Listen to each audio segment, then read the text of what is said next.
All right. Hello, everybody, and welcome. Welcome back to class. This is a wonderful day and a great evening here. And today is going to be so great because today we have something new to learn. The long-awaited module 4 begins today, and today we get right into um, website designing. So we are going to start a journey. For the next few days, we are going to be working on websites. We are going to start projects. We are going to work on real websites, and you will know how to build a world-class website and put it online. And you can do that for yourself. You can do that for any company out there. You can do that for any organization. You can do business with it. And this training is a very, very important one that will prepare you, give you the experience you need to advance in tech. And so I'm happy to see you all back in class. I hope you are all doing very well. I hope you are all doing very well. Good to see you all. Good to see you all. And I believe you are ready for the class. And you had a wonderful weekend. And your day was great. I believe you had a great day today. All right. So welcome back to class. Let me share my screen quickly and we will get right into the content for today. Thank you all. Let's get started.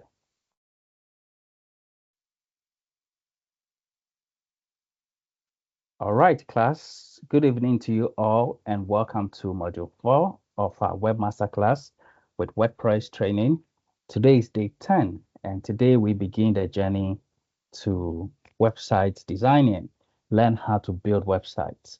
When we started this journey, we talked about domain registration, web hosting, and we discussed the steps involved in creating websites.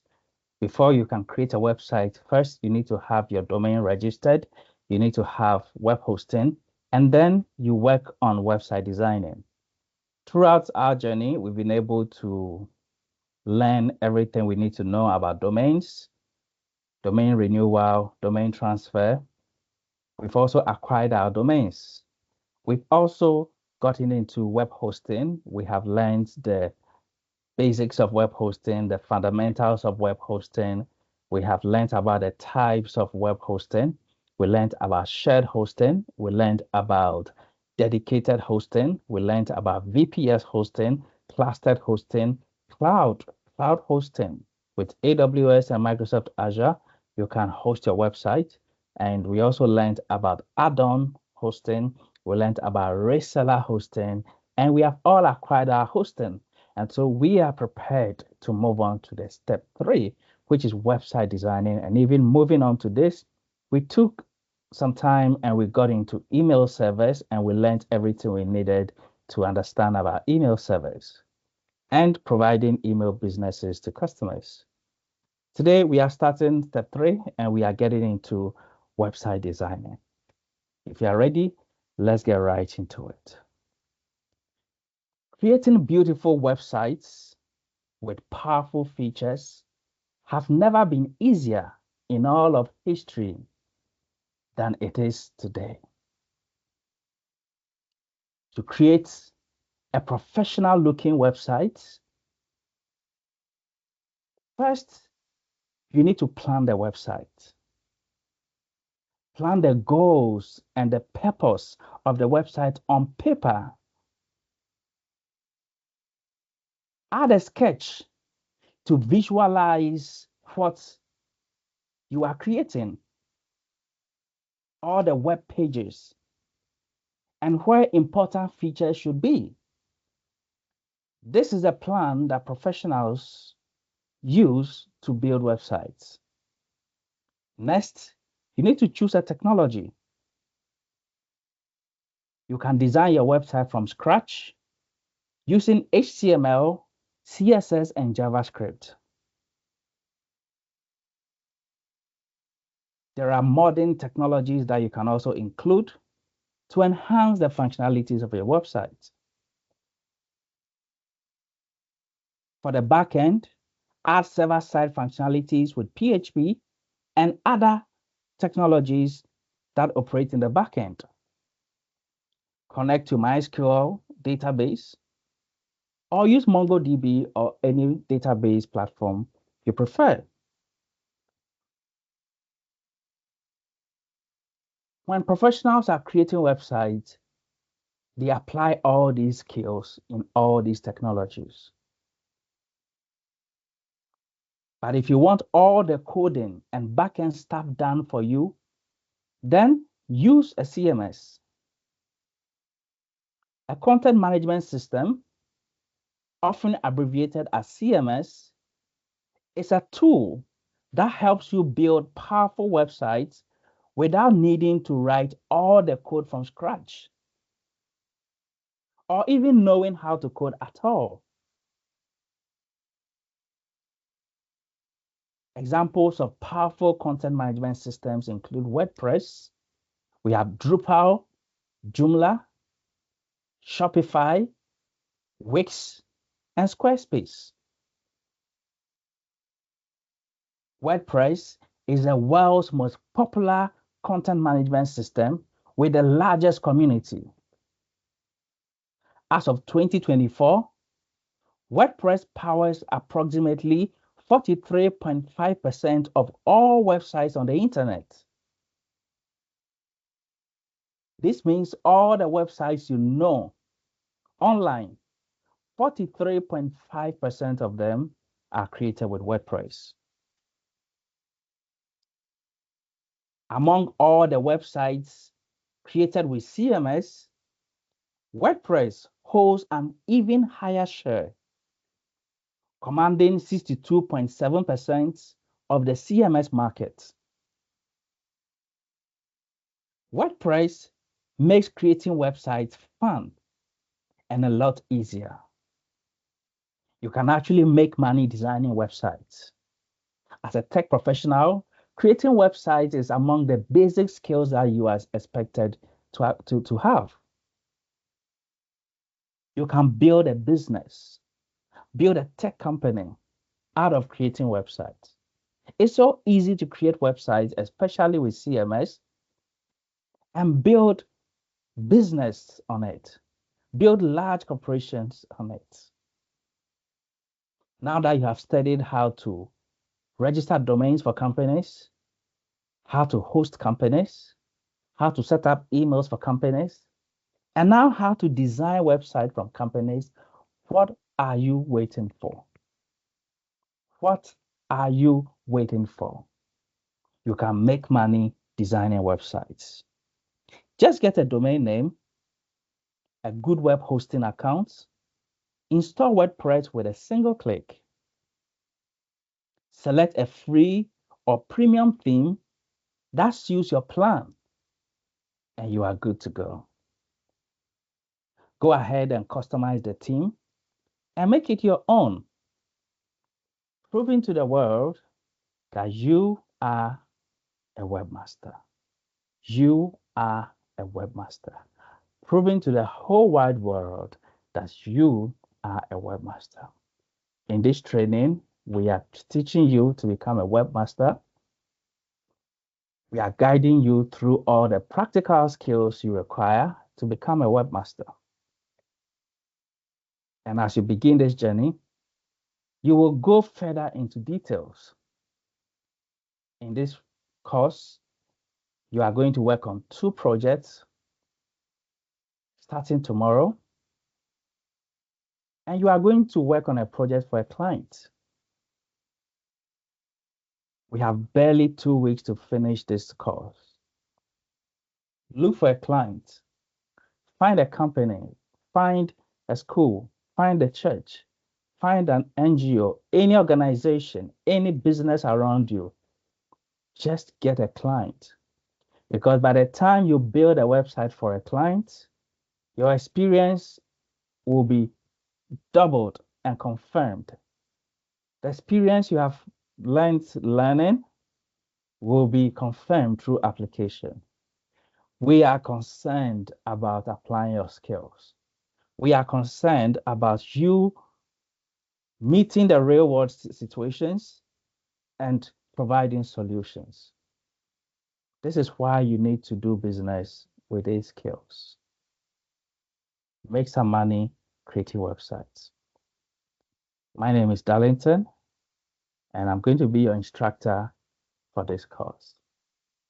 I've been a full stack developer for a very long time. I've created websites for so long. I've been involved in creating almost every kind of website, from banking sites to payment processing sites to simple websites to web applications to national level websites to international level websites and even government level websites. I've been through it all and I've gotten the experience. So this experience and the wealth of knowledge I have is what I share with you. So let's learn everything we can and let's acquire practical skills. Your future depends on what you do today. Your experience today, your reality today was created by what you did yesterday. What you did yesterday is what has created today. And what you will do today is what will create a future, what will create tomorrow. Learn today, lead tomorrow. If you want a better tomorrow, then this is a time to pay the price. This is a time to study. This is a time to learn. I know a lot of people who are so enthusiastic about tech. I knew them years ago, yesterday, but all they did was to talk about what they would like to learn, what they would like to know, the things they would like to do. All they did was to talk. They didn't pay the price of learning. They didn't go through the hard work of learning.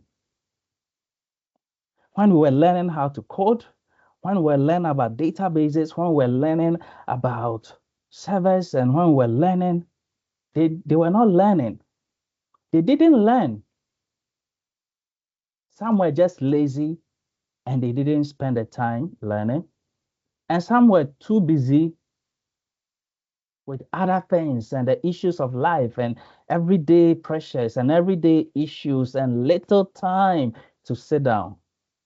Up to today, they are still exactly the same as they were years ago. They are still the same today.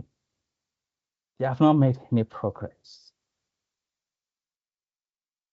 You can't keep doing the same old things and expect different results. The future is coming. Your better life is coming. And this is a time to study. Let's learn. Let's be advanced. Let's get deeper. Let's get serious. Let's go into machine learning. Let's learn cloud. Let's learn technical things. Let's learn advanced things. Let's be ready to sit down and learn. Let's spend the time. Let's keep learning. Let's keep learning every day. Let's keep learning. And before you realize, you have created a better future for you. So today we will learn. This is module 4 and welcome to module 4. And we are going to start designing websites from today. Today we will actually spend time talking about what websites are, the technologies that go into creating real websites and web applications, get an idea of what it takes to create a website. And then we will talk about the differences between websites and web apps, web applications, for you to understand the work that goes into creating websites. After that, starting early tomorrow, we will introduce content management system and how you can use CMS to build websites so easily. And so with CMS, you don't go through the route of applying the tech skills yourself, the coding, and all the work involved yourself, but you build upon a content management system. And because of that, even if you have no coding experience, even if you have never written any code before, you can create a website. And I mean professional looking websites. I mean world-class websites. I mean websites that shows quality. You know, when you start creating websites from scratch as a beginner, it will be very evident that, okay, you are now learning and it doesn't look professional. It doesn't look good. It looks like an amateur's work. It looks like a beginner's work. All right. But when you keep on learning and learning, you are able to create better things. But with content management system, right from day one, you can create perfect websites. Okay. Perfect website. And so that is what we are going to look at. That is what we are going to work with. And it is a good start to get into it because once you have the ability to create perfect websites, when you start working from scratch, which is required for us tech people, you have the idea of what is best and what is good and how to create good things. And so it helps you. And before that, it even introduces you to code and a whole lot of things already.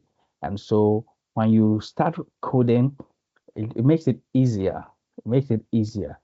You are not like someone who has never seen what you are doing before, who doesn't know what the outcome should be. You are someone who has seen the end and you are starting from the beginning and you know you have a whole idea of what is good and what could be better. And so it helps you to learn well. So let's get right into the lesson today. And to do that, I'm going to play two short clips. I want you to pay attention and listen to them. And if you can hear me, let me know in the chat. I feel like I'm talking to myself. Since I came here, I feel like I'm talking to myself. Um, I hope I'm audible and I'm visible, and I hope you are here. Thank you, Asa. Asa says, I can hear you, sir. Thank you, Gloria. Good to see you. Where have you been, Gloria? Where have you been? And please, if you have missed any lesson, please make sure you go through the videos and you catch up. If you have not registered your domain, please do so. Today is the very, very last day to have your hosting because tomorrow we are actually building our project tomorrow. Okay, I didn't say that, but tomorrow we are starting our projects. Today we want to talk about websites. Websites, that's what we want to talk about today. So I'm going to take a sec and I'm going to play two short clips. After we watch it, then we will begin. Thank you so much. Thank you.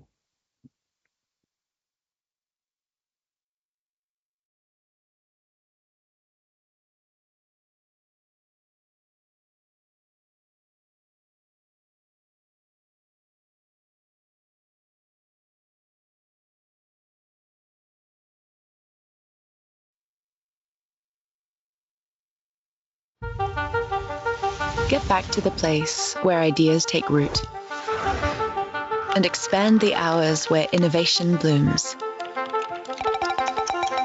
The results that come from true collaboration. The joy of making cool stuff that helps others grow and thrive.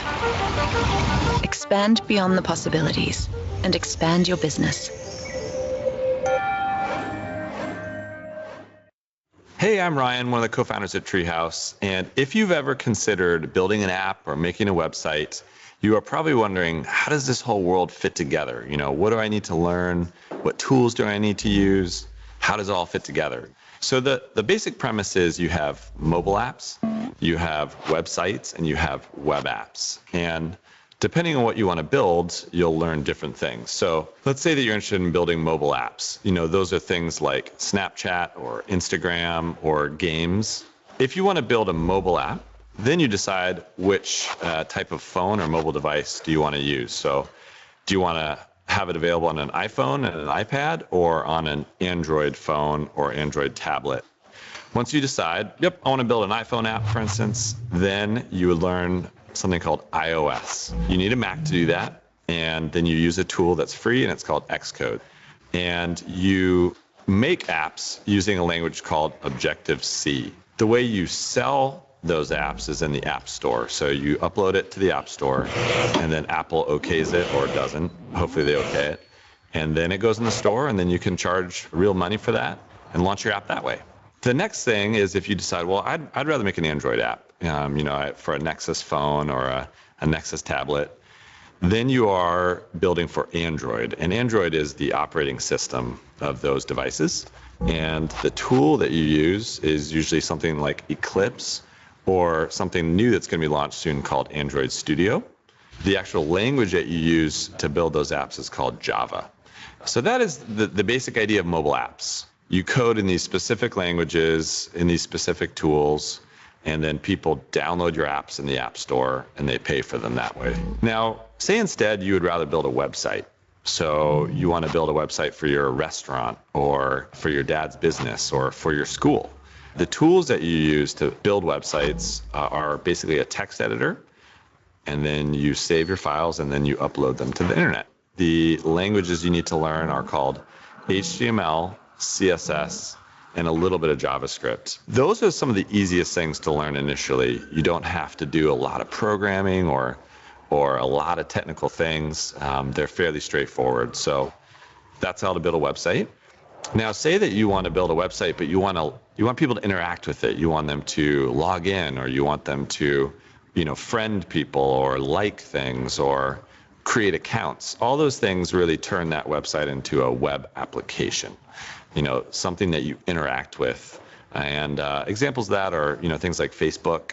Google Maps is a good example. It's something that's very interactive. So if you want to build something like that, first of all, you pick a language to build it in. And at Treehouse, we guide you down that path, which language you should pick. But your choices are things like Ruby, PHP, Python.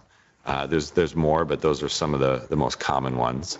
And then once you pick a language, then you would also pick a database. And a database is basically a thing that holds all the information in the site. So when you create an account and a password, that is stored in the database. The tools that you use to make web apps are also text-based. So you have a text editor, and then you save your files, and then you upload them to the internet. It's similar to making a website, but you use more powerful languages to make things happen. So we've covered so far mobile apps, websites, and web apps. Now let's talk a little bit more about the types of jobs that you might get in those fields. So all three of those things require three types of people. The first is a designer. The second is a front-end developer, and the third is a developer. I'll briefly talk about what each of those people do. So a designer thinks about the way things look and how they work. And they use tools like Photoshop, Illustrator, various tools like that, and they design it and they make it look great. And then they hand it over to the next person, which is a front-end developer. And a front-end developer is someone who takes that design and then they chop it up and they translate it into code. And they use tools like HTML, CSS, and JavaScript. Now, what's happening more and more, though, is designers and front-end developers are becoming the same person. So at Treehouse, we only hire designers that are also front-end developers. So eventually, it really pays off to know both those skills. And then you have back-end developers. So a front-end developer will chop up the design and make it ready, but it won't actually work. You can look at it, but you can't actually log in, or you can't actually create an account, that type of thing. So the backend developer takes that and then they wire it up, quote unquote. They connect it to the database. They write code to make the app actually work and function. They are using tools like Ruby, Python, PHP, Java, things like that. So that is the basic overview of how all this fits together. It can be confusing at first, but once you understand that there's these basic buckets, okay, I want to make a mobile app, or I want to make a website, or I want to make a web app. Once you decide which of those three things you want to do, then you can go down a track and learn it. And that's why at Treehouse, we make it very simple to go down a track, and we tell you exactly what you need to know and in what order you need to learn it. So thanks for watching. Hope that clarifies this kind of confusing and overwhelming world of technology into something that is actually pretty straightforward. And we hope that you come and learn with us. Thanks.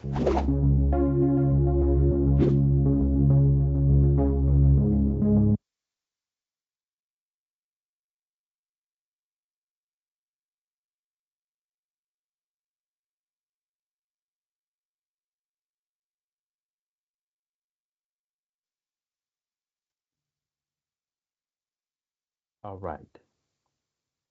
And so when we are creating websites, there are a lot of skills that goes into creating websites. And there are different roles that goes into getting websites done. All right. Depending on the size of the project, there are different roles that gets into getting it done. Now, the first thing about creating websites is that we have the front end, which is the part of the website that users see and interact with, the front end. And then we also have the back end, where the actual coding for functionality is done and where the database resides. All right. And so in the industry, at the workplace, depending on the company you are working with, they may have different people doing different things. All right. And so the first part of the website is what we call the UI, the user interface. All right. And this UI is actually created by the designer. All right. The designer is someone who is skilled in making things look good. All right. Making things look professional and also gives what we call UX or good user experience. All right. When a user is interacting with a website, what they see should be attractive, should be appealing. The colors should follow a specific color scheme. The layout should be okay. There should be a direct focus. There should be a focal point of communication. There should be what people should look at, where their attention should be drawn to when they are on any page, and what action they should take when they are on any page. And the designer's job is to know how to lay the page out and to apply color and to work on the arrangement to make it look okay. All right. So there is a little bit of designing skills and what we call the principles of design that goes into creating websites and web applications. And of course, any software at all. All right. So we have a designer who does the design. And these people, they are skilled in creating designs for the web. All right. How web UI should look like and how the file should be and how the interface and everything should be. So these are designers. And this, when I say designers, I'm not talking about graphic design in total.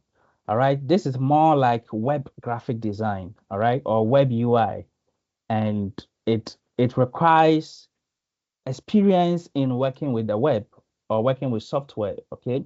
Because when we talk about graphic design in general, we have design for print, which we call print design. And print design is a different field altogether where we create posters, we create banners, we create flyers, we create magazines and print publications and anything for print. And that is a different field of design. And that is for graphic designers who do printing.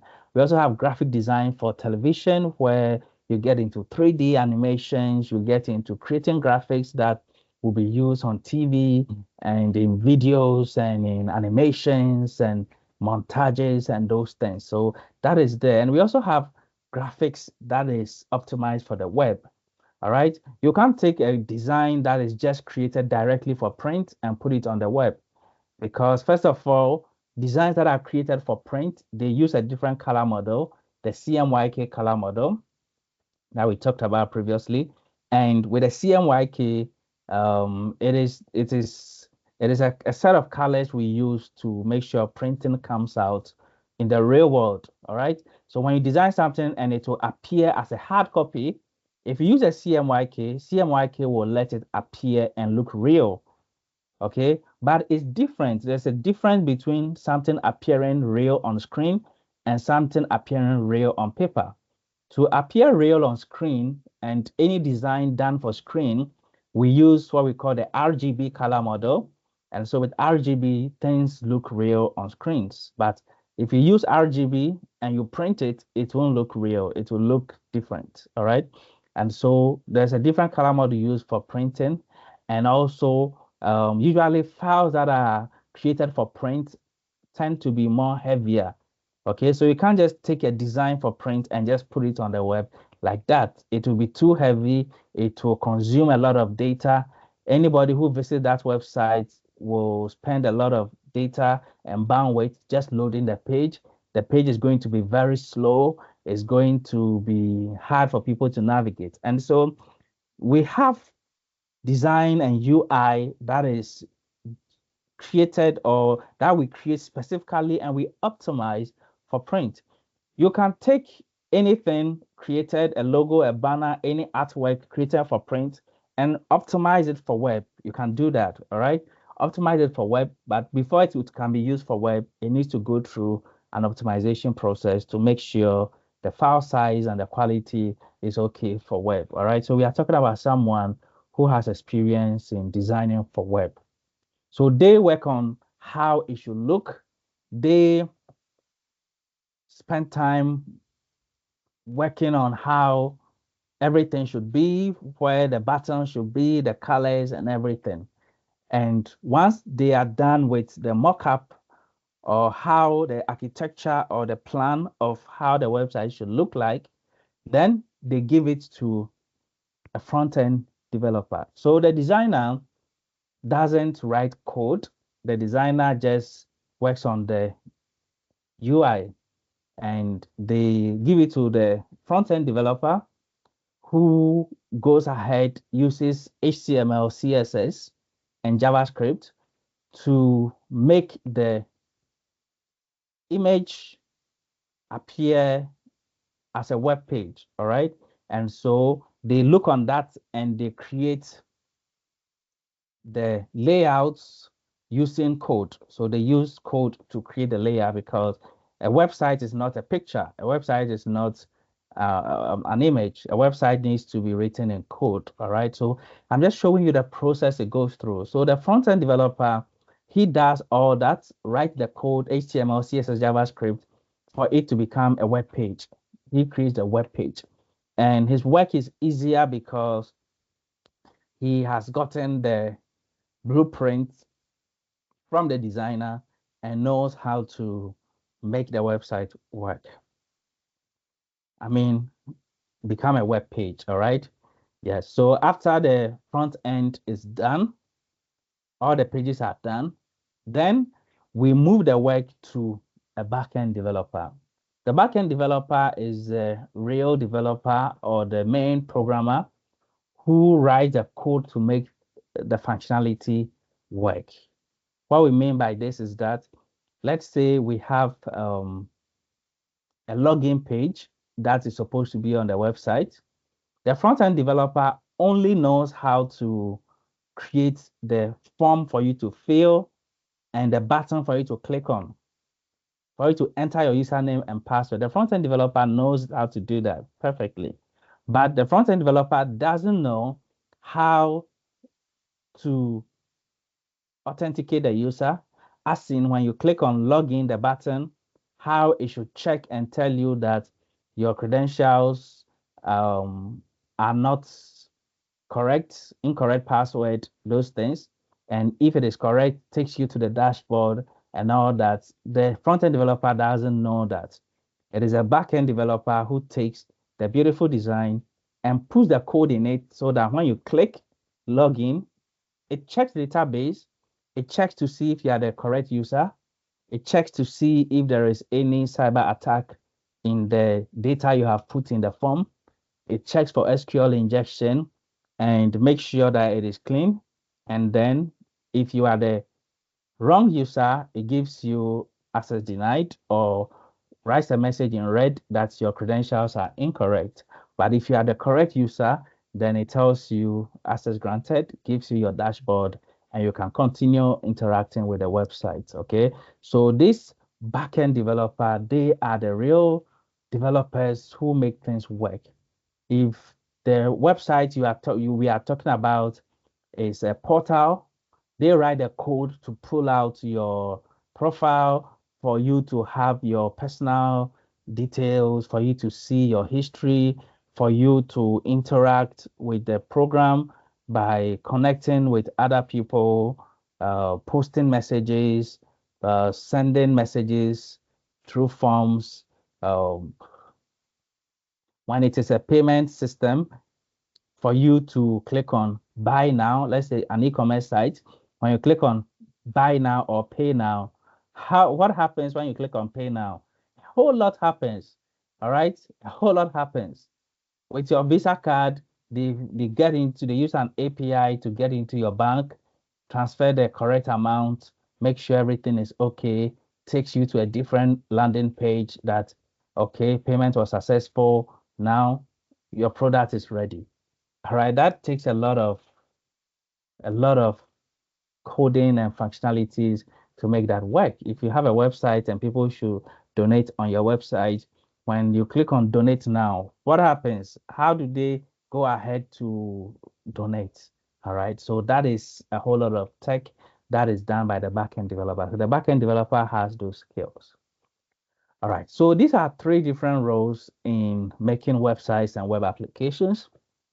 And it's important to understand these three roles. And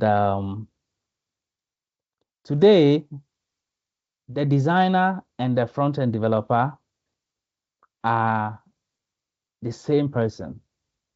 Okay, the same person. This means that before you write the HTML, CSS, and JavaScript, you should plan your UI. You should have the ability to work on the user interface. And it is going to be more difficult getting a job if you cannot create the user interface. All right. So how the website should look. Okay. You are the one who dreams about it, who plans it, how it should look. Maybe you research a lot of websites or you just think what you want to do, where what should be. All right. Sometimes I take a paper and I sit somewhere quietly and I think, I imagine, I dream. And sometimes I take a walk and I'm just thinking about it, how it should look like, where what should be. So I go through it all and I work on it on paper. Okay. You do that on paper and then you can go ahead and have a mock-up design or not. But then you need to have a plan and a wireframe, at least on paper. Then you can go ahead and with your front-end skills, you make it work. All right. Now, in some large organizations, I'm going to explain something here. In some large organizations, they separate these two people. This is why we talk about the designer and the front-end developer. In some large organizations where they have larger teams, they hire people to do only the UI in terms of the design, the layouts, without any code. All right. So these are people who are specialized in design only, and they just work on the design. And after the design, they give the design to management for management to approve on the design. And they actually go ahead and they work on a mock-up.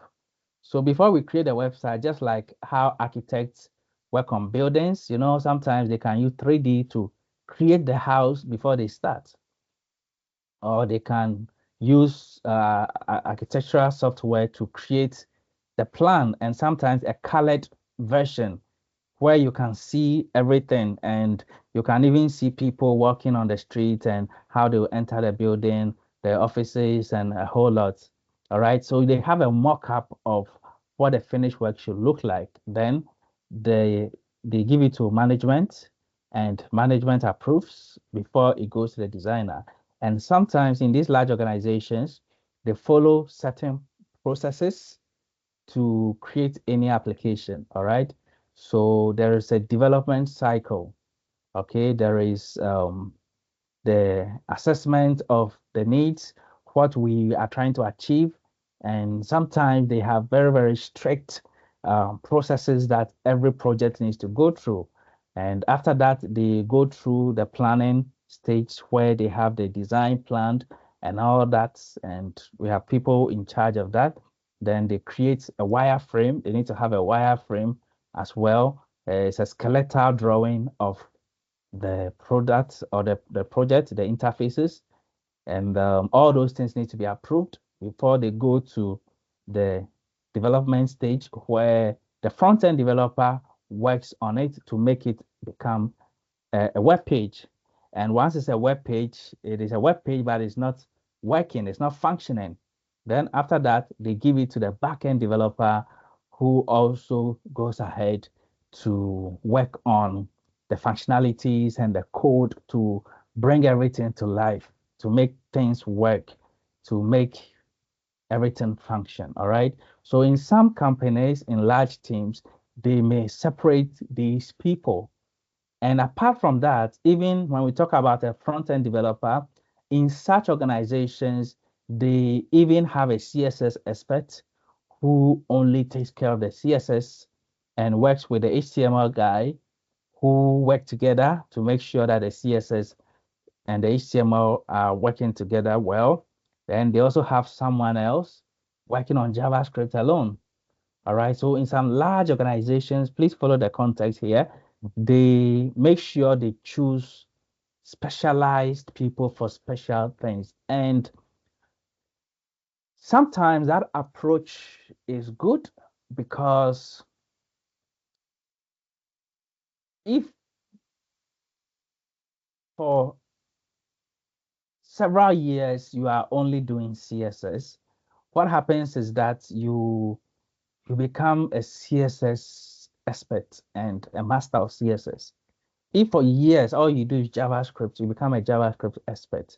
All right. If for years all you do is UI and you're upgrading yourself in only UI and UX, you become an expert in that. So there are sometimes they just make sure they hire people for specific things. And there are certain companies, large organizations, please follow the context well, large organizations that when they are looking for people and they advertise for certain roles, they only hire people who have spent more years in a very, very narrow skill in terms of they avoiding other things and just choosing one thing and learning that thing alone for years.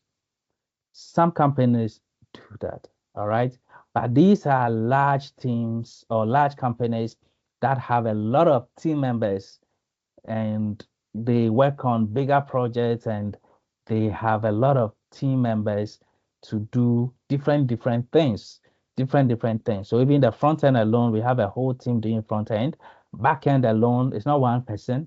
Someone is handling the database, someone is handling different aspects, and sometimes they divide the project into components, and different people work on different components, and they put them together before it works. Okay, so I'm just giving you an idea. Today we are just talking about how websites work and how it happens in companies. So they have different teams specialized on doing anything. And for such companies, when they are interviewing you, they want to see your mastery in one area.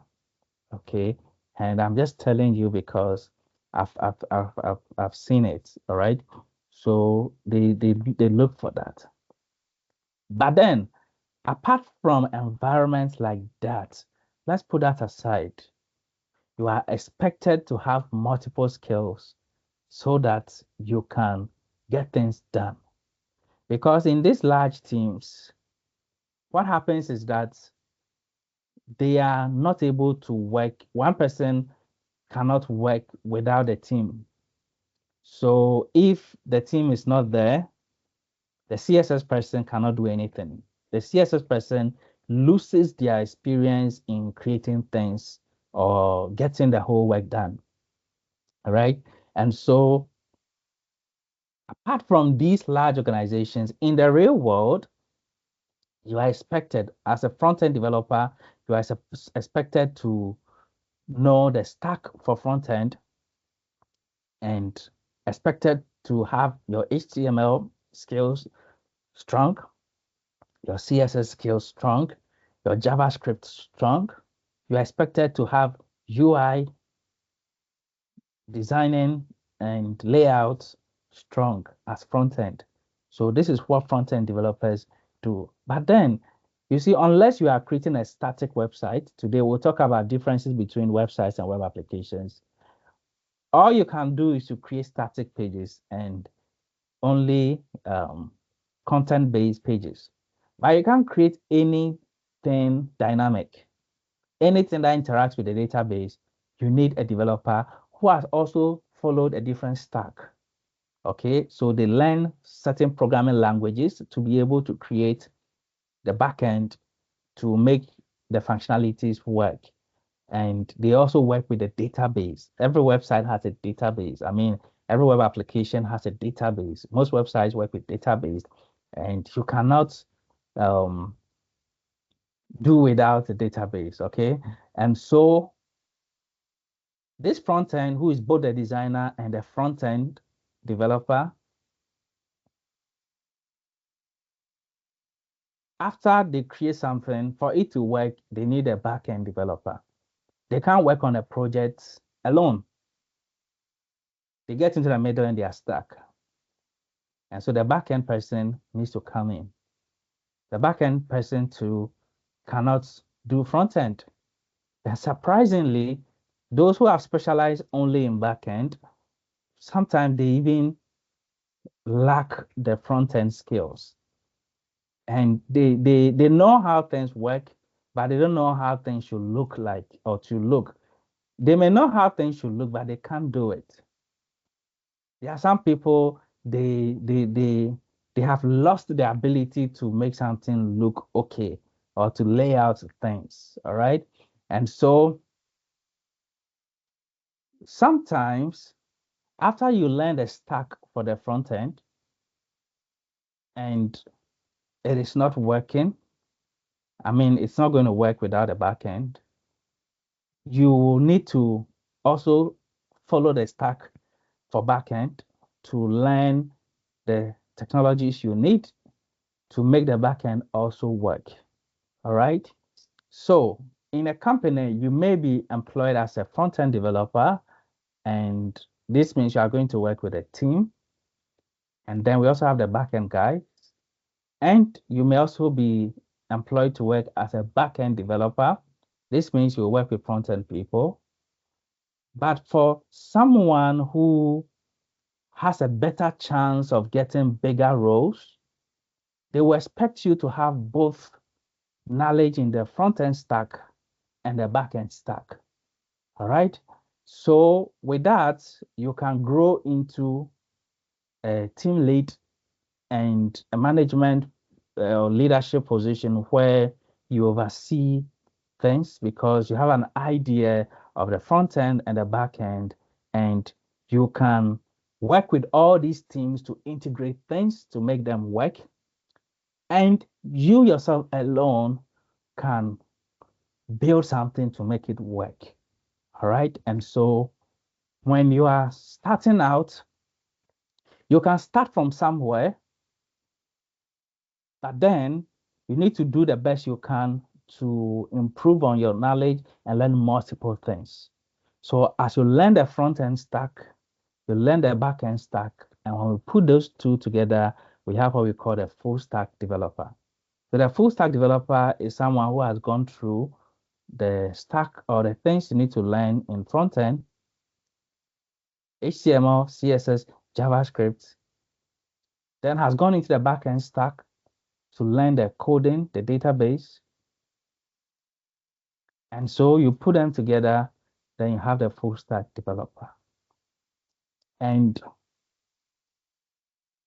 sometimes, like I said, you begin from somewhere and you naturally move into full stack development. You naturally move into full stack development because you can't just get into the middle and stop there.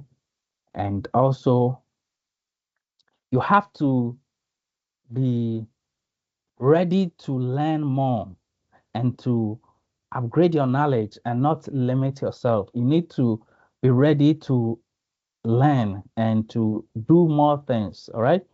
For example, when I talk about designing, the moment you close your mind to UI or designing, you lose it. You are not able to, your brain doesn't get the motivation to help you acquire those skills. So you need to open yourself up. It is not all designs that come from natural talents.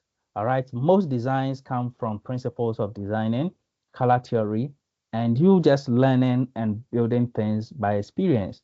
All right. So with time, once you open yourself to learning these things, you get the skills and you are able to design things that look good. All right.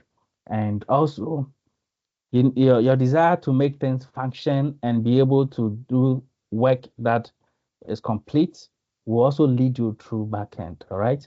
Like I said, I've been a full stack developer for a very, very long time. And all these things, like I said, they will come naturally. And also, when you learn from a full stack developer, you will automatically also become a full stack developer because as you work on projects and you make sure the project works, there's a way you learn and there's a way you do things that is full stack. Okay. So I'm so excited that over here we handle things in a full stack approach and we train our students to be full stack developers.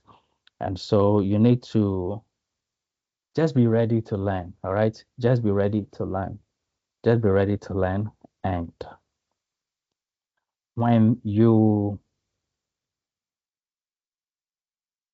get into companies that require specializations later, then you can specialize because there's still more things to learn and tech is evolving all the time. But these are the skills that you need to embrace. Skills for the designing, skills for the front end, and of course, skills for the back end, which contains the programming languages and the database to make it work.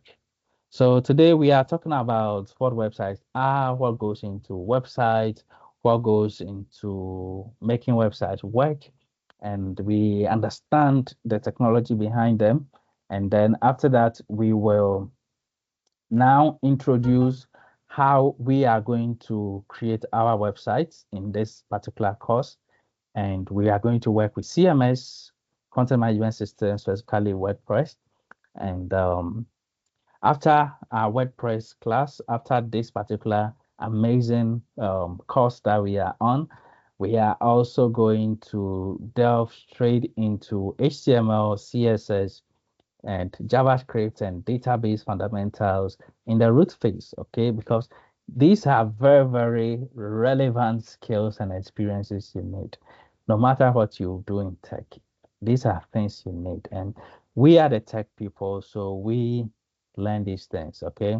we learn these things. If you're a data analyst, you still need these things because sometimes you report your findings on a web interface because today things should be published on the web, things should be made uh, accessible through the web, and most of the technologies we'll be learning, we'll be using them across board. So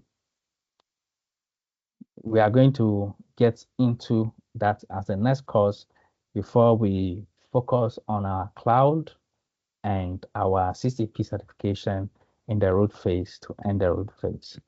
So yes, so we are talking about how websites work, and I've already mentioned to you that when it comes to making websites work, we have what is called the front end, and we also have what is called the back end. The front end focuses on the layout, the animations, the content, the organizations, the navigations, the graphics, the interface.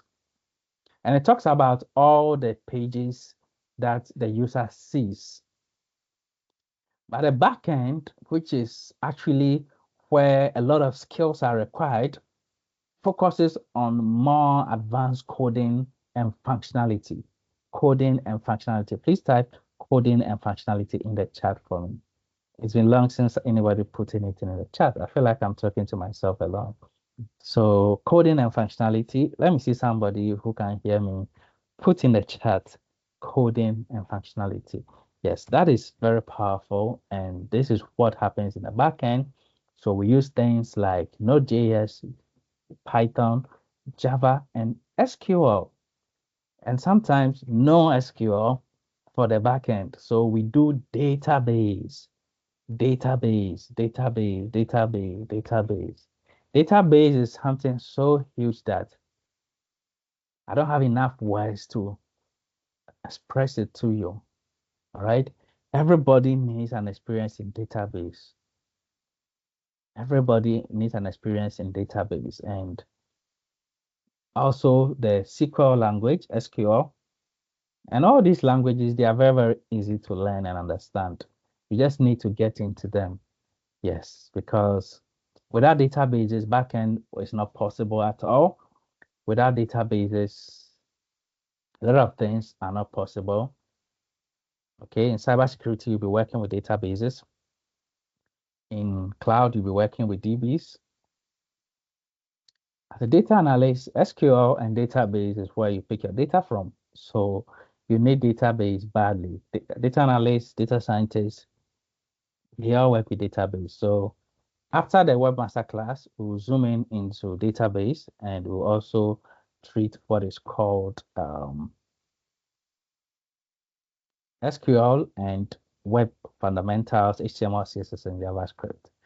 All right, so that is it. So this is what goes into website, and I want to spend time talking about the specific technologies that goes into it, because once you use a content management system, it's like all these things have been created for you. Okay, and we'll look at the difference between websites and web applications. The only thing that you don't really get well is having a web application through CMS, because web application should function based on what the company wants to do specifically. And so you need to write dynamic code and you need to do real coding to work on most web applications. But as for websites, there's almost no website you cannot build with CMS. All right. So we are just looking at what goes into the work. And I'll talk about the front end again and some of the technologies out there. So for front end, we have the mother of all front end, which is HTML. HTML, as simple and as easy as it is still the mother of web applications and web pages. Without HTML, nothing can be rendered in a browser.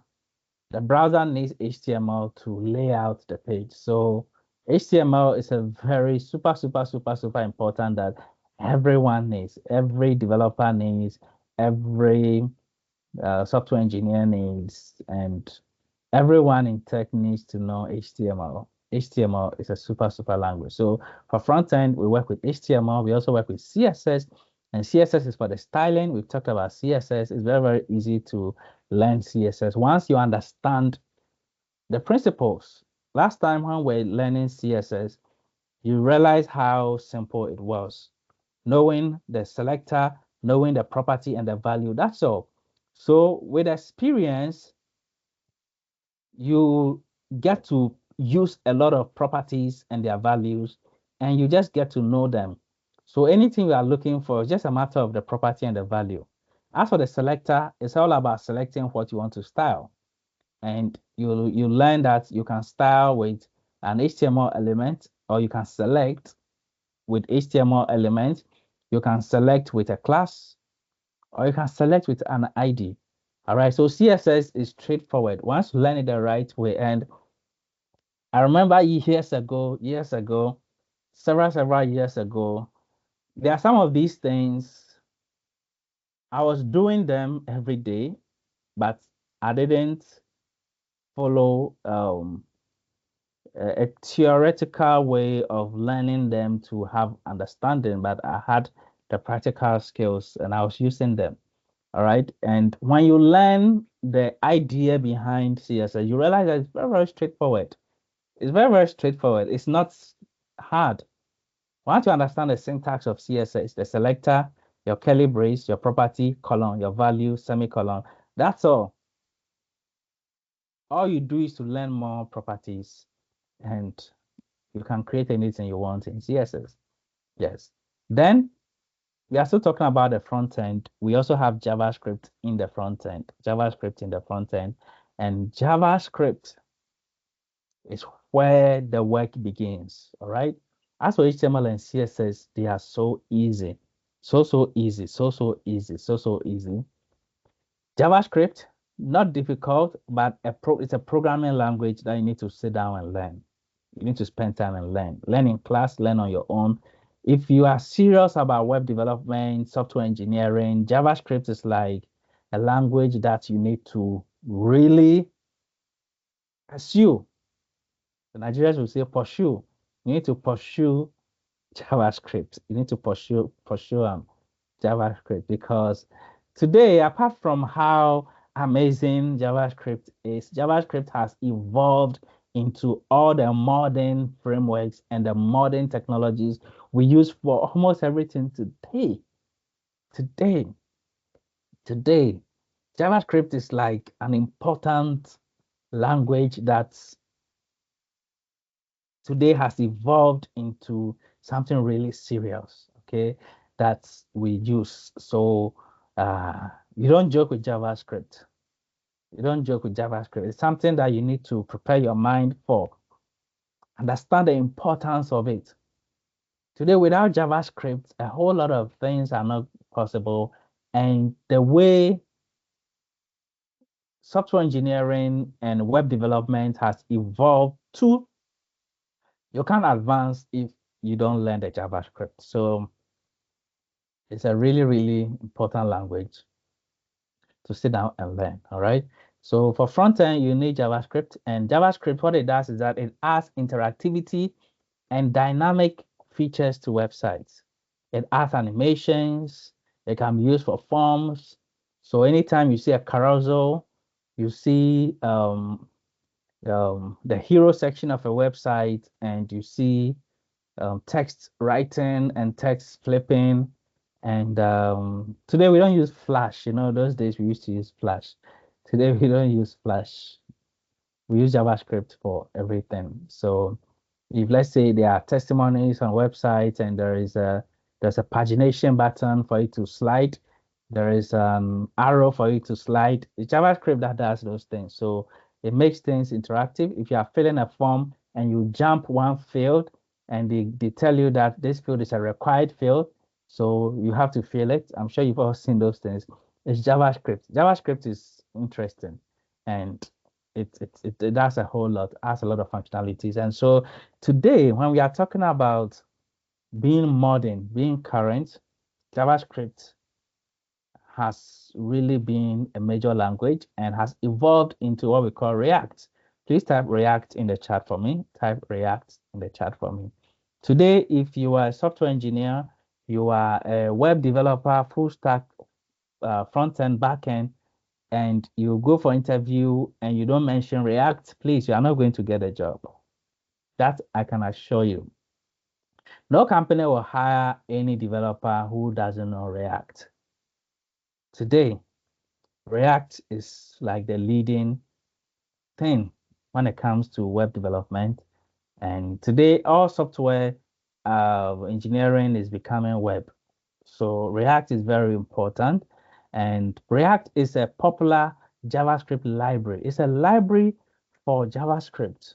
It's a library for JavaScript. You know, in Python, when we're learning Python, we learned how we can use certain libraries to help you to do data analysis with Python, to um, expand the capabilities of Python, to do different things with Python.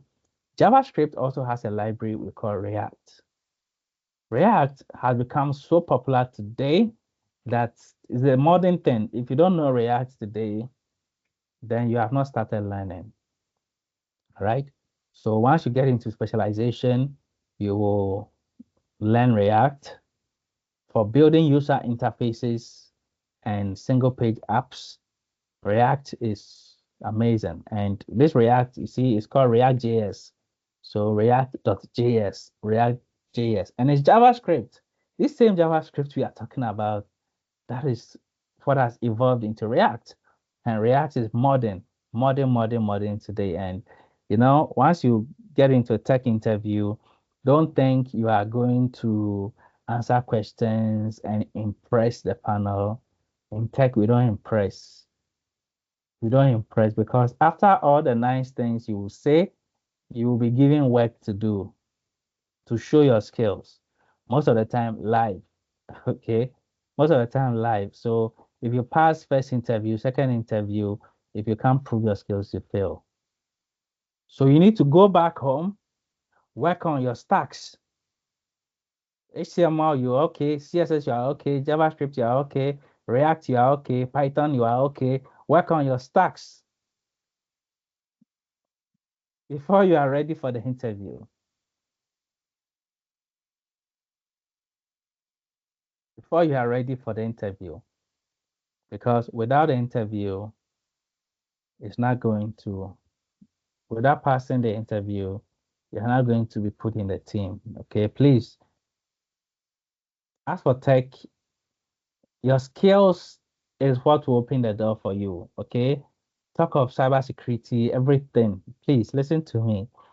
If you don't have proven skills that you can apply, okay, it's going to be difficult getting the job because the interview is designed for you to pass live examinations. Yeah, sometimes automated, sometimes in front of um, a panel where you code. All right. So let's be serious about acquiring skills. Let's be serious about learning and learn the modern things that are needed in industry, and let's make it. Then we also have what we call Angular. Please type Angular in the chat for me.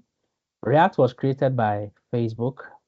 Angular is a JavaScript framework, also super modern, created by Google for creating dynamic and single page applications. So Angular is like the competitor or the alternative to React. So it's either you are using React or you are using Angular. All right. So you can choose which one to learn, Angular or React. You can choose which one to learn. But I'm just giving you some of the technologies that we use for front end. You can choose to use Angular or React. React is more popular than Angular, even though Angular is more comprehensive. Okay, Angular is a more complete framework. React is not a framework. React is just a library, but Angular is considered a framework, which is a more complete JavaScript solution for creating dynamic web applications and single page applications. Then another alternative is called Vue.js. Type Vue.js. Vue. So you can say React, Angular, or Vue. You choose which one to create. React was created by Facebook, and Angular was created by Google. Vue was created by an individual, and it is a lightweight JavaScript framework for building web interfaces, user interface. And you can see that since we mentioned JavaScript, we are talking about the trending technologies for creating web applications today: React, Angular, Vue, and they are all still the same JavaScript. So JavaScript has evolved and has also evolved into something we call TypeScript. Very soon I'll talk about TypeScript. TypeScript is the evolution of JavaScript. It's another language that is the senior of JavaScript. Okay, so JavaScript has evolved and they have given it a new name called TypeScript. So anytime you hear TypeScript, we are talking about JavaScript senior. All right, JavaScript senior. So this JavaScript, you can see how important it is. It is very, very important. Very, very important. And so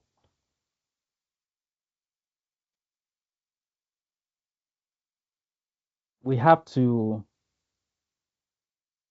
make sure we learn the right things. We have to make sure we learn the right things, the right things, the right things. Just a sec.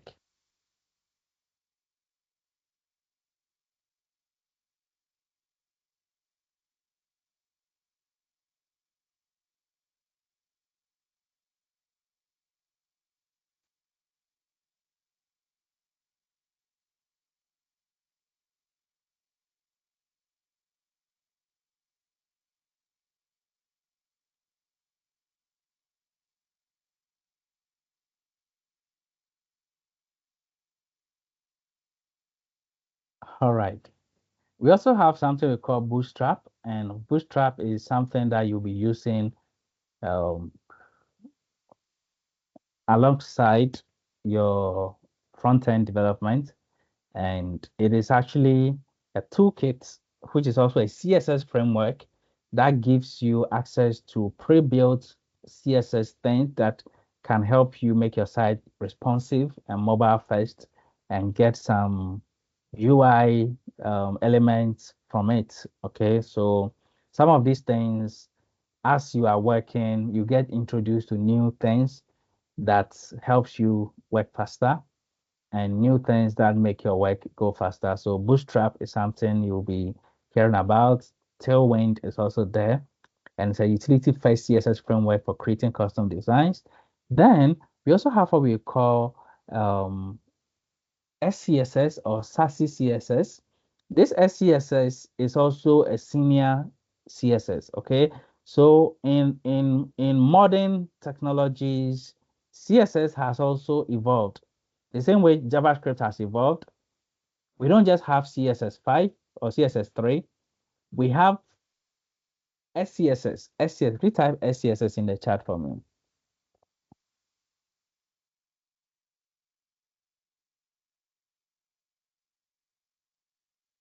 So it's like the language has grown and has added more things.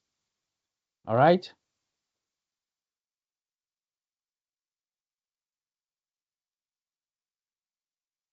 Has added more functionalities and they have been given new names. And so what we have as CSS today has also evolved to what we call SCSS. So you may be using CSS, but in some environments, you'll be forced to use SCSS. And with that, it means new things have been made possible in CSS, and it's also called SAS as well. Then we have jQuery, which is also a library that simplifies the HTML DOM and helps with event handling. And jQuery used to be very, very popular in the past. In the past, we used jQuery a lot. Any effects that we want on our website, like the carousel and some of these effects, we used to use jQuery, and jQuery is also JavaScript. Okay, so we have jQuery, and we also had something that came was also popular years ago called Ajax. Ajax, asynchronous JavaScript and XML. Ajax. So with Ajax, you can write code to, let's say, fill a form, and it will update the database in real time. It will update the database in real time. And when Facebook, several years ago, 10 years ago, Facebook sometimes when you um, type your comments, it just shows a comment on the page without refreshing the page. Before those things wasn't possible, you need to post the comment and refresh the page before the comment can load. But now you type, and as soon as you post, it will just show on the page. That was something new that Ajax was making possible. It was also JavaScript, asynchronous JavaScript, and XML. And so a lot of technologies have come through JavaScript, and JavaScript is really something that has a lot of weight in terms of creating amazing things. And of course, we have TypeScript. TypeScript is a superset of JavaScript. Please type TypeScript in the chat. If you didn't type it, please type TypeScript in the chat because we are going to hear of TypeScript. TypeScript is a senior of JavaScript, a superset of JavaScript that has static typing, improving development, and is a modern JavaScript, the modern JavaScript. So every JavaScript code can work in TypeScript, and TypeScript adds more. So there are certain things that are added and works with TypeScript. All right, so this is front end, and also let's go to the back end a little bit. And for back end, we have Node.js. Please type Node.js. And Node.js is a technology you'll learn in the back end, and it's a JavaScript runtime for executing server-side code using JavaScript. You see, even in the back end, you can use Node for your server-side scripting, for your processing in the backend. In the backend, you can use Node.js, or you can also use Express.js. Please type Express.js. Express.js is also a JavaScript framework, a minimalist framework, works with Node.js for building web applications and APIs. So Express is another important thing we use in the backend, important technology we use in the backend. It's also JavaScript. So you can see how JavaScript has evolved from backend and has now from front end and has now come to backend, and JavaScript is really doing a whole lot. This is why JavaScript is very important. Okay, and it leads you to React, it leads you to Node, it leads you to Express. Then we also have Django and Flask. Please type Django and Flask. Those are the Python frameworks. So either you are working with Node.js or you are working with Django. Django and Flask, yes, they are the Python frameworks for working on in the backend for rapid development and clean design, for working on your applications and your APIs. You can use Flask. So either you are working with Django and Flask, which is Python, or you are working with Node and Express. We also have what we call Ruby on Rails, which is also a framework for on the language called Ruby. So Ruby is a language. Please type Ruby in the chat for me. Ruby. Yeah, so we are not saying that everything here is what you should know, but the technologies that operate in the backend, we have Ruby. Ruby can be used in backend. Python can be used in backend. Node and Express can be used in backend. And so you can learn Ruby. And we have a framework called Ruby on Rails, which gives you an entire framework for building database backed web applications. Then we also have the popular PHP. PHP is amazing. Please type PHP in the chat. For several years, we've been using PHP. We've been using PHP. It's today that Django and Flask and Node have become popular, but PHP has been the senior for so many years. Even WordPress was built with PHP. All right, PHP is amazing. And if you are a developer from several years ago, then you realize that you've been working a lot with PHP. PHP for server-side scripting for web development is amazing. And PHP always work with MySQL. So we have PHP MySQL as a stack for the backend. And for front end, you definitely use your HTML, CSS, and JavaScript. And PHP has also evolved into a framework we call Laravel. Please type Laravel. Laravel is a PHP framework. So if you used to be a PHP developer, now you need to upgrade to Laravel. So Laravel, please type Laravel in the chat for me. It's a PHP framework that simplifies the development of complex web applications. So Laravel makes backend easier and is a PHP framework. All right. Then we also have the Spring Boot, and it's also a Java. That one is pure Java framework for building microservices and web applications. And please, when you hear Java and JavaScript, they are not the same things. Java and JavaScript are two very completely different things. So Java is a language on its own. JavaScript is a different language on its own. Then we also have the Microsoft frameworks, ASP.NET, and some companies just work with Microsoft languages and Microsoft things. So they do C#.NET, they do ASP.NET, they use .NET for everything. It's a Microsoft framework for building dynamic web applications with .NET languages. Then, of course, let's talk about the databases. MySQL, please type MySQL in the chat. Type it the same way you see on the screen.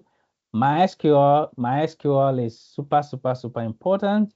MySQL, yes. And for you to use MySQL, that is what you use for your database. And there can't be backend without database. The database is made up of code, and the backend is made up of code and database. All right, code and database. So MySQL is very powerful, and MySQL also runs on the language SQL. And this language SQL, like I told you, you have to know it. It is a basic requirement for you to learn anything important in tech, okay?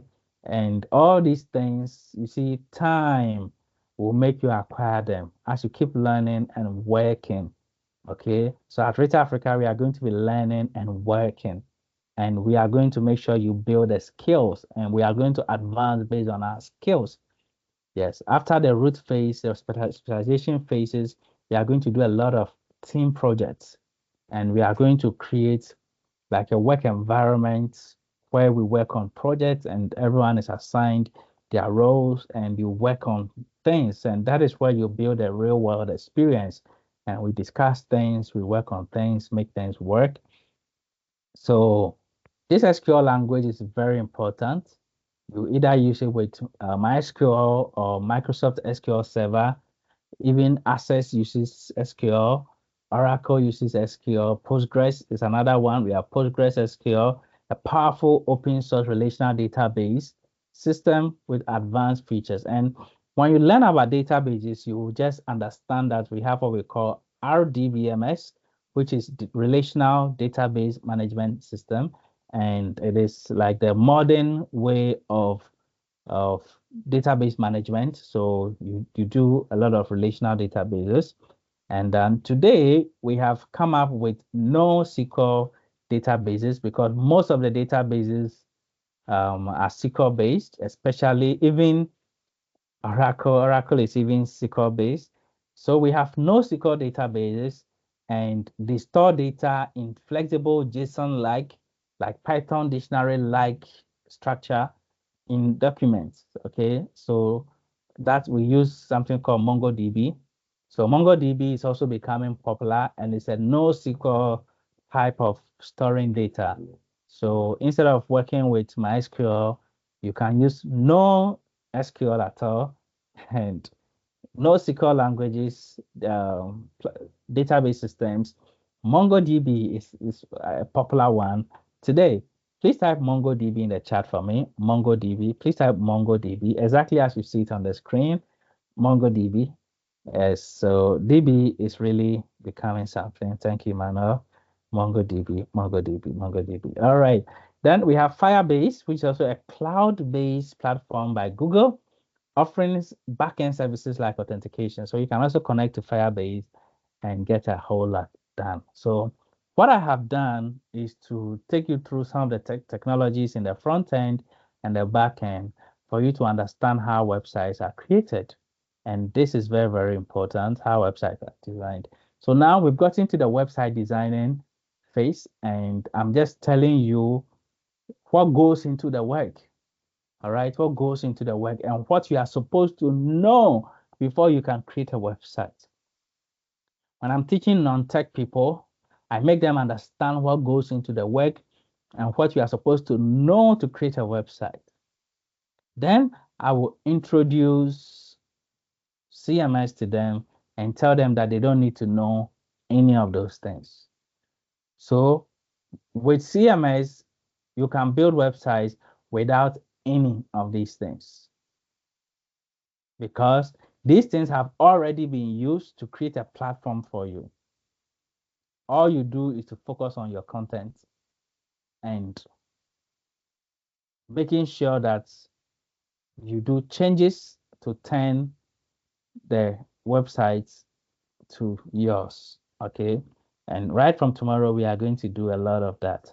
So today, this is the work we are doing. And the last part of our training, of our lesson today, is to learn the difference between websites and web applications. And so we will take a short break. When we return, we will zoom in into what websites are, what web applications are, and then we'll talk about the kind of websites we will be building in this particular program, and also why you will need to upgrade your skills to be able to build web applications. So we'll take a short break and we'll resume. And for a few minutes, we'll end the lesson, wrap up and end the lesson for today. Thank you so much, and I'll see you after the break. Okay, so welcome back from the short break.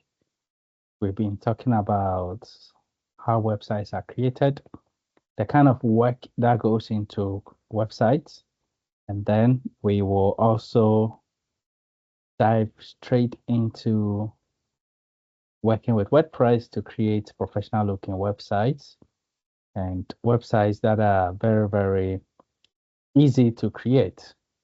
So we want to continue and end this lesson in a few minutes. And we want to talk about the difference between websites and web apps, difference between websites and web apps. So what I'm going to do right now, I'm going to share my screen and we will look at some websites and understand the difference between websites and web applications. So let's do that. And in this particular training we are having, we are going to be working on two major projects, and we will also give you the assignment to find a client and create a website for someone, create a website for a company. So find a company and build a website for them. Find a company and build a website for them and charge for the website and deliver the work. Okay, so once you take it, it is your duty to apply everything you have learned to get the work done for them. And so you make sure you do that. And once you go through the what it takes to deliver to a client, you will confirm the skills you have learned in class, and it is going to help you keep the skills. Okay. So this training, we are going to assess you based on your skills. So learn and apply the skills that you are learning. All right, so let's quickly zoom in into the next part of the class. And we are talking about the difference between websites and web applications. So we have websites and we have web apps, and they are not the same things. Sometimes we have what we call hybrid websites, and anytime you hear the word hybrid, it means you've talked about two things already, and a hybrid means a combination of those two. So anytime the word hybrid comes, it means it is those two. But what is a website? Okay, so we have websites. We'll look at some examples, and then we have web applications as well. So first of all, a website is actually a collection of publicly accessible web pages for a company. All right, and it typically provides static or informational content and doesn't require user interaction beyond navigating through the pages. All right, that is a pure website. So a website is actually the online presence or online pages, publicly accessible pages created for a company with their domain name, and it is mostly static. Mostly static. There are a few websites that can work with a database, but mostly static and provide informational content, publicly accessible informational content. And every company needs a website. Every company needs informational content online for their business. Every company needs that. All right. So that is what this particular training prepares you for. Okay. Prepares you for. Prepares you for. As you upgrade your skills, you can also create web applications as well, which are complete software applications, but they are accessed through browsers and through the web. Okay. But a website is a pure informational website or informational um, content. So let's go online and look at some of them. So for example, if you come to this company here, MTN has what we call a website. So this contain publicly accessible informational content. So everything here contains information that they want the public to be aware of. So you need a website to do that. Okay, so if you're a company, you need to have a website for the public to have the information they need to do business with you and a place to display your information for you to understand how for the public to get what they need. All right. So without a website, it means the public, everybody needs to walk into your office or needs to call you to give them the information they need. But if you have a website, they have all the information they need online. They don't need to come to you. They don't even need to call. By having a website alone, you prevent a lot of calls because everything is there. They just need to go and they themselves will search and go and read everything about your business. And every company needs a website. So telecommunication companies, real estate companies, they need websites. So this real estate company in Ghana, they have a website. So this website, you get information about them. So this is called a website. This is not a web application. This is a website. This is a website. This is a website. This here is another real estate company. What they have here, so beautiful, is a website. In this particular training, we are going to learn how to create websites like this. I mean, look at how clean and sleek and so nice and professional this looks. All right, so this is a website, contains information about the business, the company, and every company needs this. All right, so we are going to learn this, how to create this. And all of these things, we have gotten an idea of the work that goes into this, the work that goes into this. what work goes into this. We have discussed that. You get to know the work that goes into this. This is the work that goes into this. Okay, so you can see that there is a design element where everything has been clearly laid out, so clean, so beautiful. All right. And the UI has been structured. All these effects are created with JavaScript. Everything is there, so beautiful. So beautiful. And this is the website. So there are a lot of skills you need to get this done. All right. And the framework, the platform we are going to use, WordPress, will allow us to create this, even if you have never coded before or without writing code, you can create all of this. So this is a pure example of what we call a website. So what is a web application? A web application is an interactive platform for user engagement. You know, one thing about websites is that it typically provides static or informational content that doesn't require user interaction beyond navigation. So as a website, the interaction in the website simply revolves around navigating through the pages. All right. But when it comes to web application, there is more interactivity. There is more user engagement. You can log in and get a customized dashboard, a customized page, or a customized content created for you. All right.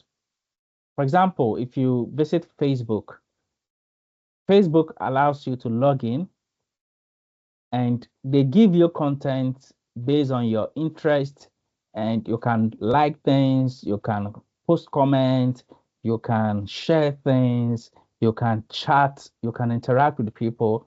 Facebook is not a website. Facebook is a web application, a pure web application. It's a software, all right? And it takes more to create Facebook than creating websites. You see, this is a beautiful web page, a website, but this is a website, okay? Although they are all generally called websites as well, but Facebook is a web app. It's a web application. It's a web application. Something like LinkedIn. LinkedIn is a web application. LinkedIn is not there for informational content. No, we come here to perform a task, to get something done. It's an application. When you come, you sign in, you interact with the community, you share information. It's an application. It's an application. So this is not a website, and it takes more specialized skills to work on applications. So let's say you are creating a website for a school. A school needs a website, all right. But then if they ask you to build a portal for them, that is an application. Okay. So you host the portal on the same domain, all right. But there is a link that leads to the portal where students can interact and do things. So Rich Africa, we have our website and we have our Jupyter LMS. The LMS is an app. It's not just a website. It's an application. All right. So we have the difference between websites and our web applications. Usually a web application allows users to log in. It offers dynamic content and real-time functionality. The purpose of a website is primarily to present information that users read and consume. Okay, this is very, very clear. So with a website, you get info to read. That's all. That's all. That's all. Maybe you can fill a form to contact the company. It's also a feature on websites. But when we talk about web apps, okay, a web app allows users to perform tasks or interact with data, often with real-time updates with complex features. All right. So a web application goes beyond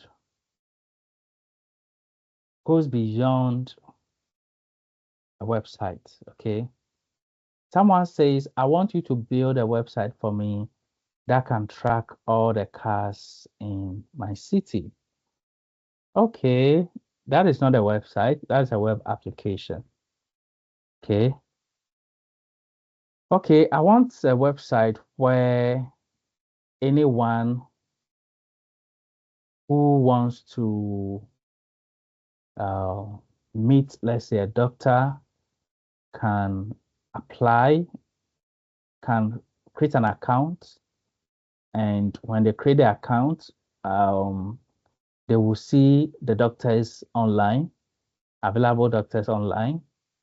They can post their problem, and the doctors will interact with them and give them solution. That is not a website, that is a web application. All right. Anything that goes beyond readable content is a web app. Okay. So web app requires specialized skills to do. A lot of people have ideas to do things. Okay. And these ideas to do things, you need developers to get them done. You need developers to get them done. Yes, developers to get them done. And these ideas usually are the bigger ideas that can transform the world. Okay. So someone created Instagram, someone created Facebook, someone created um, LinkedIn, Twitter. You know, those things are innovative ideas. So if you have an idea to do something innovative, it is most likely a web application. So anything that goes beyond a beautiful page just for content, um, readable content is a web application. But then the point here is that every company needs a website to provide readable content about them. It has tremendous benefits to the business. So any company that doesn't have that is lacking. Okay, it's lacking. So this training is for building websites. To build web apps, you require more advanced backend and front-end skills, mostly back-end skills to build web apps. All right. So this is the first step. Once you build websites, you need to know how to upgrade yourself to be able to build web apps as well. When we talk about interactivity, websites provide minimal interactions, usually clicking and viewing. That's what you do on a website.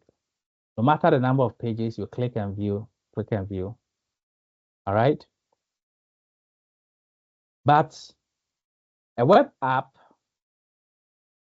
provides higher user interactivity, such as filling forms, submitting data.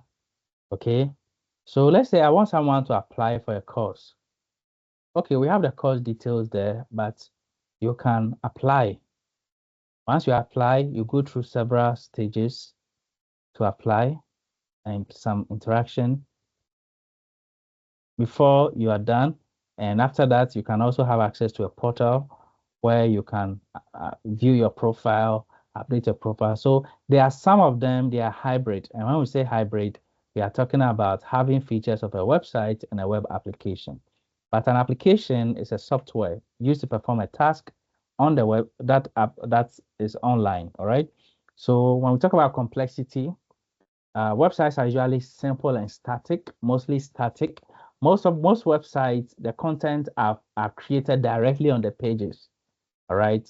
You create the content on the page, like what we did the last time. It's a website. Okay. But most web apps pull their content from a DB, a database. All right. And there are some websites that can also pull their content from a database, like a news website. Also for information, it's news, it's website. So if we take a website like BBC, this is a website. This is not a web app at all. Even though every content here is coming from a database, even though it is being updated in minutes, in hours, you come here, by the next hour, you may see different content. By definition, this is website because it's mainly informational based, click and view based. There's no interactivity here. You don't have to log in. You don't have to register for anything to get what you want. And everything here is already made public.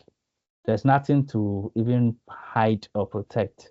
Everything here we want you to know anyway. So why do we hide something? So that is it. Yes. But if we want something to be real time, like live, okay, that goes a little bit beyond creating static page.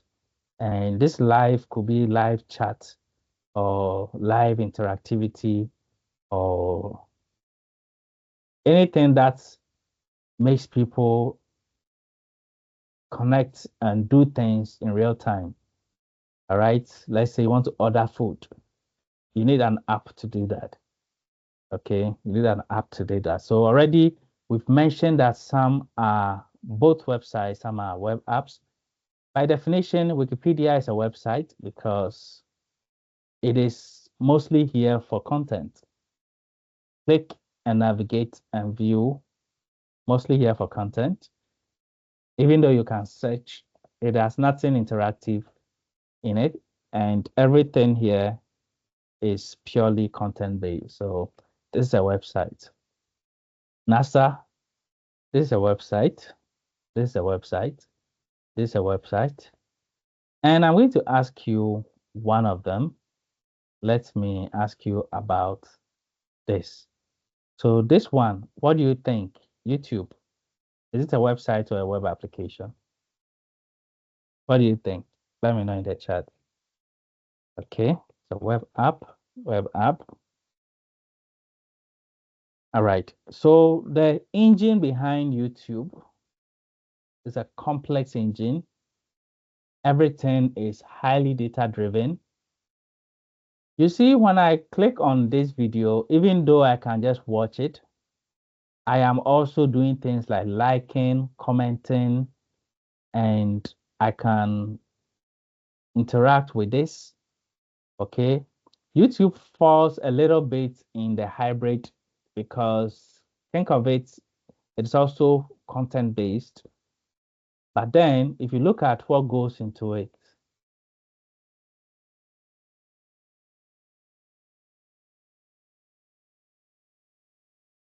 if you look at what goes into YouTube and all these features here,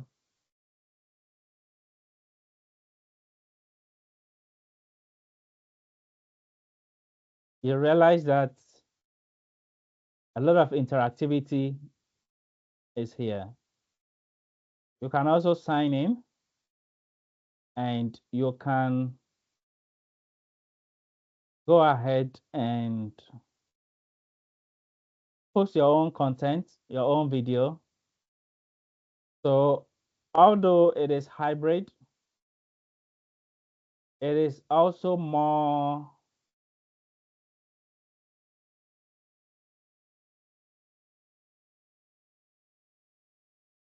application based. All right. So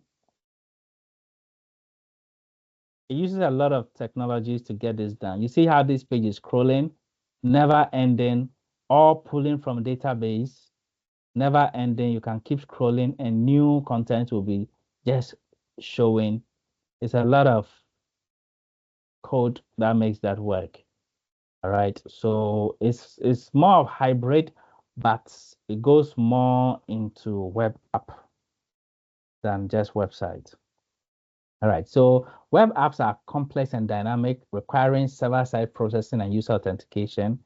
All right. So YouTube allows all that.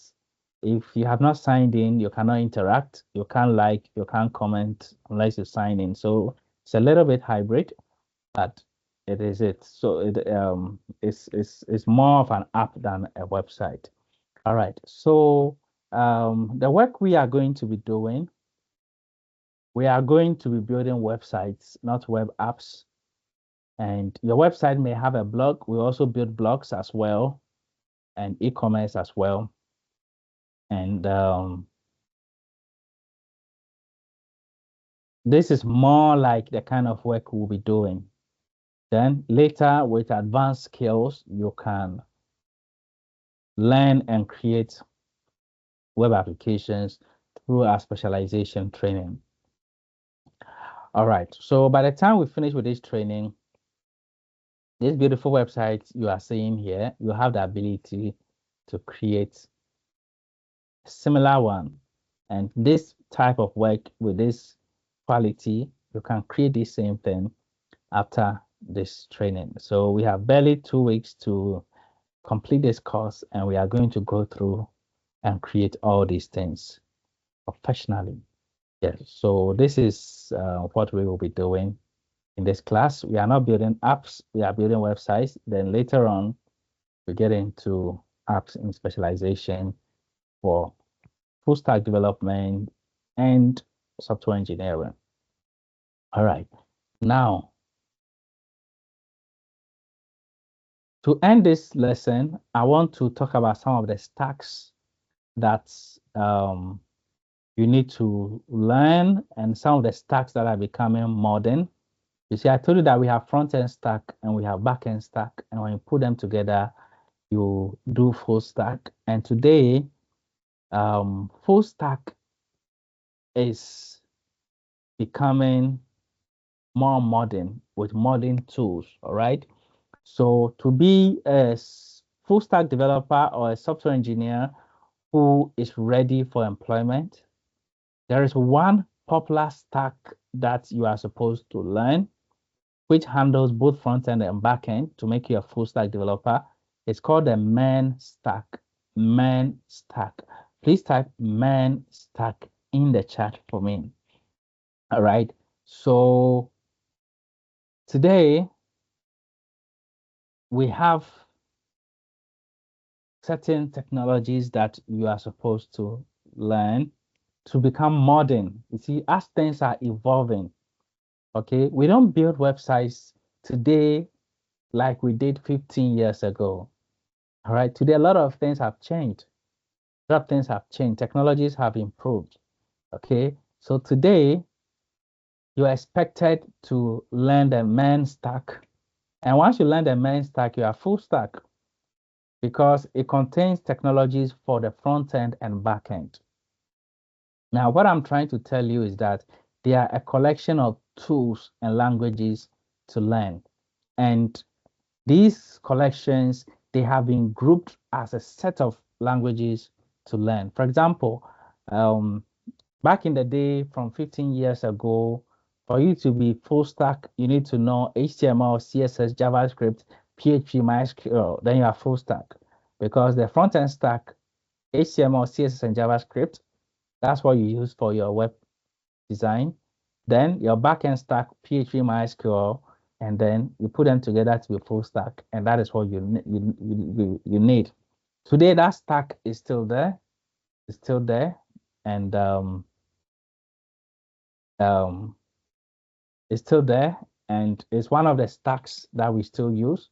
But more modern stacks have emerged that today, to be modern, to get a job quickly, you need to know those stacks, not even just to get a job, but to be ahead of the development world.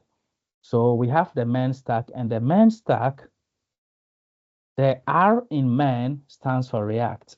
Okay, please type React for me in the chat. So I told you that today we use React for front end, and they are all built on the foundational languages like HTML, CSS, and JavaScript. So you still start your journey with HTML, CSS, and JavaScript, but you use a framework and a library called React and frameworks for other things. So React is there.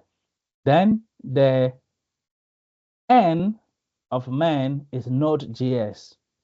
So Node is the backend.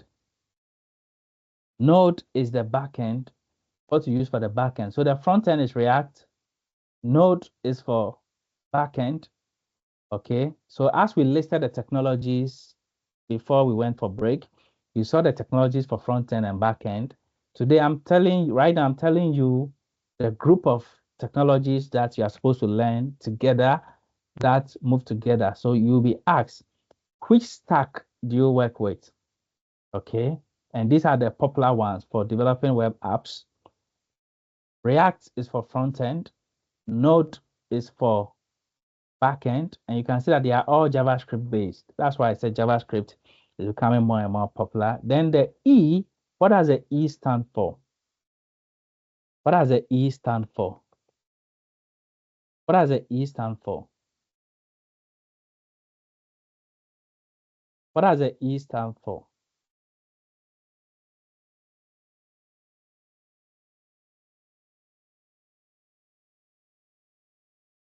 What does the E stand for?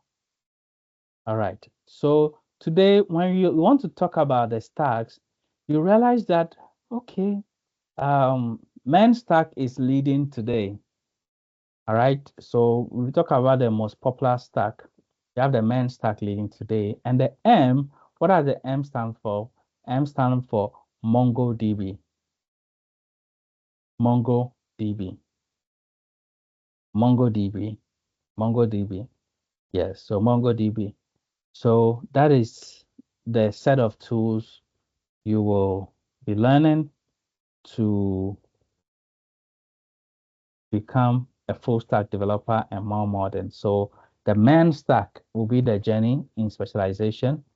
And with this, you are on top to lead. Okay, when it comes to web app development and full stack development and software engineering. And also, we have another one called the mean stack. So look at the mean stack and look at the main stack and tell me the difference between the main stack and the mean stack. The main stack is the most popular, but the mean stack is also there, depending on which company you use. So what's the difference between main stack and the mean stack? Okay, so what I'm trying to tell you right now is that you are going to be asked, what is your stack? So your stack is like the set of technologies you work with, the set of languages you work with as a full stack developer. All right. So you can see that, I'm sorry. So the Mongo is the same as Mongo. Sorry about that. So the database is still MongoDB. We still have Express, which is also a JavaScript framework. We still have Node.js for backend. So the difference between the main and the mean, it is R and A. So that's why I said you are either using React or you are using Angular. All right. So those working with Angular, they work with the mean stack, and those working with React, they work with the main stack. The main stack is like the leading. So it's not like there is no React over here. Instead of React, we are using Angular for the front end. All right. So I told you Angular was created by Google, and we have React created by Facebook. So you are either using Angular or using React. So these are the two stacks. And the PHP stack, we call it the LAMP stack, working with Linux, Apache Server, MySQL, and PHP. We call it LAMP stack. And right now, I'm just showing you the modern ones, mean stack and main stack. And main stack is the leading one right now. So to be more modern and current, we use the main stack. All right. So today we've gone through what goes into creating websites and web apps, and in specialization, software engineers and developers, full stack developers will be learning the main stack to specialize. In the root phase, we will all go through the foundational HTML, CSS, JavaScript, database, MySQL, and we all do cloud and get our cloud certification. And that will be for the foundational, the root phase. Then in specialization, we learn the specialized skills for our various roles. All right.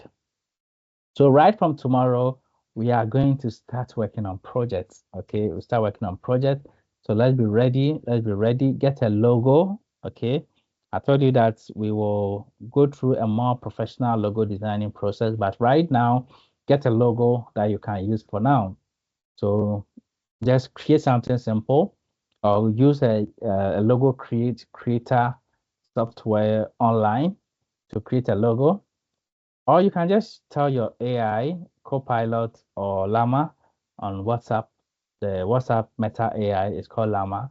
You can tell Llama to create a logo for you. When you describe your business, it can create a logo for you. Most of them are not too realistic and sometimes complex, but they can help you get an idea or something to use for now.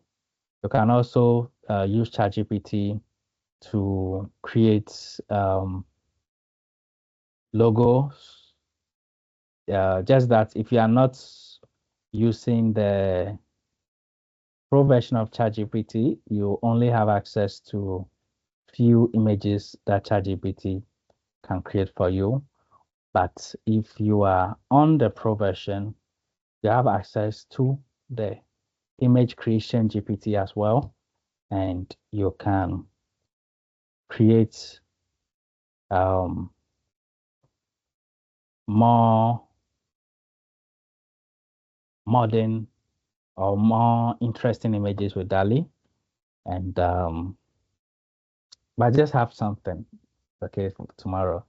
And let's all be ready to create amazing things. And let's also complete our hardware lessons. We have an examination. Tomorrow is the date for the hardware exams. So please go through the hardware to solidify your understanding in computer hardware, because without hardware, you are limited as a tech person.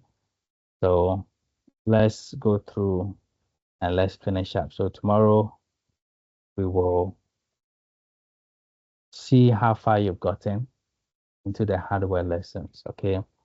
I know we are all very busy people, but like I said, let's make the time to upgrade ourselves so that we can build better tomorrows, because we want our tomorrow to be better. We want tomorrow, by tomorrow, we are more knowledgeable, we are more professional, we are experts, we understand, we can do remote jobs with companies in Europe and in US. We can join real teams, work on real meaningful projects. Who doesn't want to be part of a meaningful project and work in a real meaningful team, working on serious things? All right. So let's learn the skills that will take us in the front lines of changing tech. Okay. So that's what we are here for. So let's put in the work. We are all working very hard, and let's learn, let's learn, let's learn, let's learn, let's learn. And if we learn today, we will lead tomorrow. So thank you very much. I'm going to end here and I will continue tomorrow. If you have any question, let me know. I was informed that some of you are having issues with your emails. So tomorrow we will make some time and look into that. But then if you have an issue, you can also send a mail to support@retaafrica.com. Tomorrow we may go through the solution so that anyone having the same problem can also get it solved. All right. So we've learned a lot up to this point, and we have a lot to learn. And now we are going to do more practical things. So let's be ready. Let's be ready. Make sure your hosting is ready. Everything is ready, and let's get things done. So thank you all very much. If you have any question, you can ask. You can post in the chat. You can raise your hand, and we can answer your question for you. Thank you. Have a wonderful evening. I'll see you tomorrow. Take care.